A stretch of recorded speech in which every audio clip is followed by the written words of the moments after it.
가운데 경찰은 피해자들에 대한 조롱글 수사에도 속도를 내고 있습니다. 사고 전 호텔 CCTV 영상을 확인한 결과 부부가 다투는 모습은 없는 것으로 전해졌습니다. 취재기자 연결해 자세히 들어보겠습니다. 양동훈 기자. 네, 양동훈입니다. 네, 병원에 입원해 있는 운전자가 경찰의 방문 조사에서도 급발진을 주장했다는 거죠. 네, 사고 원인을 수사하고 있는 경찰은 어제 오후 3시쯤 운전자 차모 씨가 입원한 서울대병원을 방문해 2시간 정도 조사를 진행했습니다. 교통사고 조사 경력만 20년이 넘는 베테랑 경찰관 4명이 투입됐습니다. 경찰은 차 씨가 브레이크를 밟았지만 딱딱했다며 차량 결함으로 급발진이 발생했다는 취지의 진술을 이어갔다고 설명했습니다. 차 씨의 건강 상태를 고려해 상세한 사고 상황을 하나하나 캐묻기보다는 일단 진술을 듣는 데 집중한 것으로 알려졌는데요. 앞으로 차 씨에 대한 조사를 두세 차례 더 이어가며 구체적인 혐의를 특정할 예정입니다. 또 경찰은 사고 발생 전 호텔 내부의 엘리베이터와 주차장 CCTV에서 부부가 다투는 모습은 보이지 않았고 차 씨도 말도 안 되는 이야기라고 진술했다고 밝혔는데요. 부부가 크게 싸운 뒤 고의로 가속 페달을 밟았다거나 싸우는 모습이 CCTV에도 남았다는 등 온라인상에서 퍼진 소문은 사실무근이라는 설명입니다. 이런 가운데 경찰은 사고 현장에 피해자들을 모욕하는 내용의 편지를 남기고 간 20대 남성을 사자 명예훼손 혐의로 입건한 뒤 조사를 벌였습니다. 현장에 남아있는 다른 모욕적인 편지들의 작성자도 추적하고 있는데요.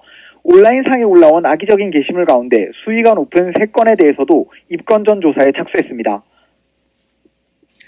네, 그런가 하면 경찰이 음주 측정을 사고 1시간 반 이후에나 한 사실도 뒤늦게 드러났다고요. 네, 사고 당시 경찰은 현장에서 음주 측정을 한 결과 알코올이 감지되지 않았다고 밝혔었는데요.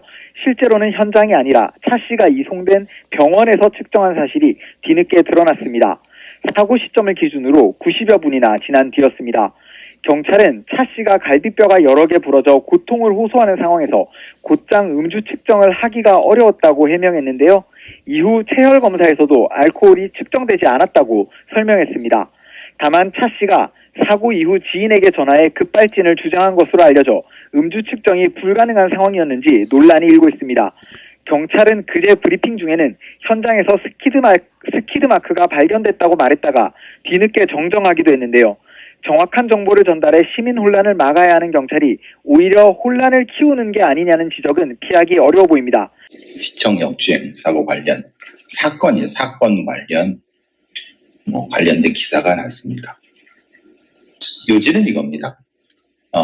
음주나 스쿨 전 사망 사고 관련된 부분 양형 기준은 강화됐지만 우리가 윤창호법이라든가 여러 가지 무슨 음주 관련된 음주 운전 관련된 그런데 다수 인명 피해 처벌 강화 목소리라고 이렇게 경향신문의 유선이라고 하는 기자가 이렇게 했습니다. 이렇게 말하자면 이겁니다.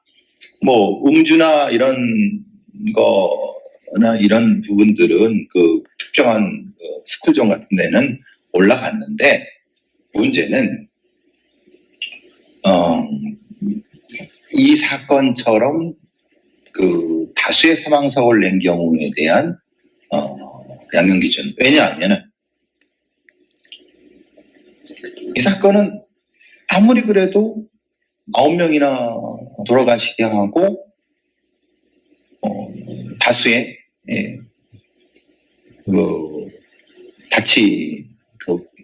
상해를 입혔지만은 아무리 그래도 5년밖에 그것도 사실 현실적으로 3년도 아닌 그것도 사실은 그 정도도 아니고 근데 이제 양형 기준을 어떻게 세울게 논의가 필요하다라고 했는데 사실은 이것은 핀트가 잘못된 얘기입니다. 유선희 기자님, 이건 핀트가 잘못된 얘기입니다.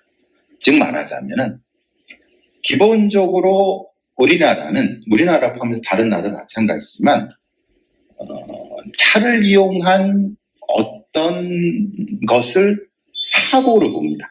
즉 말하자면은 사건이 아니라 사고, 즉 고의가 아닌 과실을 핵심적으로 놓고 교통사고 처리 특례법이 적용이 되는 겁니다. 즉 말하자면 이게 그냥 교통사고입니다. 만약에 교통사고 처리 특례법이 없다라고 하면 도로교통법이나 자동차 특히 교통사고 처리 특례법이 없으면은 운전한 사람, 그 사람이 차를 이용해서 사람을 죽게 만든 겁니다. 그러니까 이건 사고가 아니라 그냥 각각에 대한 사건으로 계속 가는 겁니다. 그런데 실제로 우리나라, 그러니까 이제 자동차가 도입되고 자동차가 폭증하면서 길이 막 생기고 그러고 자동차 산업을 막 키우고 이렇게 되면서 자동차를 이용해서 사람이 다치고 죽는 거에 대해서 일종의 특례를 만든 겁니다. 즉 말하자면 사실은 자동차를 이용해 사람을 죽게 만들었으면 살인죄라든가 아니면 상해죄로 그냥 일반형법으로 처리도 됩니다. 그런데 그것을 어떤 수사사법 절차라든가 보상 절차를 간소하게 하기 위해서, 누구를 위해서? 자동차 제조사라든가 아니면 보험회사라든가 아니면은 관련된 어떤 업계라든가 우리나라의 산업발전 이런 걸 위해서 이렇게 발생한 것은 사고고 거기에 특례를 적용하는 교통사고 처리 특례법이 적용된 겁니다. 저는 이참에 교통사고 처리 특례법을 폐지해야 하고 아니면 교통사고 처리 특례법의 상당수를 없애서 일반형법으로 가게 하는, 그러니까 이거죠. 교통사고 처리 특례법이 되니까 너무 운전을 우습게 알아요. 운전해갖고 사람을 다치게 하나 아니면은 뭔가 어떤 부분에 대해서 사람을 손해 입히거나 이런 걸 아니 보험 처리하면 되지 이런 소리가 나온다는 거예요. 왜? 아니 자동차 보험이 다 알아서 해주잖아요. 그러면 결과적으로 자동차 제조사라든가 관련된 놈들, 재벌 놈들, 이놈들은 떼돈을 벌고 그 놈들이 또 자동차 보험회사를 가지고 있으니까 또 떼돈을 벌고, 그러니까 이게 자본이 집중되게 만드는 누구? 일반 시민들의 목숨과 이 건강과 이런 걸 담보로 해가. 그런데 정작 그때는 그렇다고 쳐. 왜냐하면 자동차를 통해서 산업이 발전되고 한국의 어떤 자본주의 구조가 고도화되는 이런 부분, 그리고 그걸 통해서 우리의 석유화학공업이 발전하고 다양한 한국의 자본주의와의 깊은 어떤 척격한 공을 세웠지만 이제 무슨 문제가 되냐면 자동차가 미쳐. 즉 말하자면 이제 자동차가 일종의 교통수단이 아니란 전자기기가 되어버렸어. 그러니까 복잡한 전자기기가 되어버리니까 내가 내 힘으로 통제하는 것을 넘어서서 자동차 자체가 컴퓨터를 가지고 있어 걔네들이 어떻게 작동되는지 몰라. 이런 시대에 오니까 이제는 내가 통제 못하는 자동차의 미친 짓거리들에 대해서도 지금 우리가 어떻게 될 건지 모르는, 그게 급발진이라고 하는 기본적인 현상으로 나타난다는 거예요. 이런 차원에서 기사를 쓰셨어요, 유선희 기자님이. 즉 교통사고 처리 특례법이 이제는 대폭 폐지되거나 대폭 축소되거나 해야 되는 상황이다. 왜 그러느냐? 왜 교통사고 처리법이나 도로교통법이 만들어지게 된 이유, 재벌한테 특혜가 된 이유, 현대차가 특혜가 된 이유, 자동차 보험회사를 엄청나게 키웠던 이유, 결국 그것이다. 시민들의 피해로 왔던 부분, 자본주의가 어느 정도 일정 정도 성장하고 중간급까지 가는데 도움이 됐죠. 이제는 그렇게 해야 되나 안 되나. 보세요. 교통법에 치사상죄가 5년밖에 안 돼요. 아무리 많은 사람을 죽여도. 그런데 이게 과실이라고 하는 거예요. 그런데 이게 과실이 맞습니까? 분명히 입증해낼 수가 있었어요. 그런데 이게 자동차가 전자기기가 돼버리니까 알 수가 없어요. 국가에서 그 바보들도 입증 못 해내요. 결국은 핵심은 자동차가 이제 전자기기가 되면서 이제는 교통사고 처리 특례법 자체가 바뀌어야 된다. 이거는 자체가 과실이라고 하는 걸 전제로 만들어진 법적인, 즉 말하자면 이제는 이 시스템 자체를 완전히 바꿔야 된다. 운전을 우습게 알고 운전을 통해 사람이 다치는 너무 우습게 알고 보험 처리하는 이런 방식에, 그리고 형량들 이렇게 기사가 쓰여지고 그렇게 인식이 바뀌어야 되는 것을 이 기사에 경향신문의 유선희 기자가 이렇게 제목을 자기도 모르겠다는 거죠. 즉 음주 스쿨존 사망 사고는 양형이 강화됐지만 점점점 다수 인명 피해 처벌 강화 목소리라고 했지만 핵심은 그게 아니죠. 교통사고 처리 특례법에 기본적인 문제가 있는 거고 거기에 뭐 양형위원회 그거는 사실은 다 구체적인 부분이에요. 즉 운전하는 것 자체를 과실로 하실로 하면 안 되는 거고 운전하는 인상 그 자체가 이제는 고의가 되는 거예요. 그러니까 조심해야 된다는 거예요. 그거를 이제는 법체계가 바뀌어야 된다는 부분인 거죠. 자, 그걸 전제로 했을 때,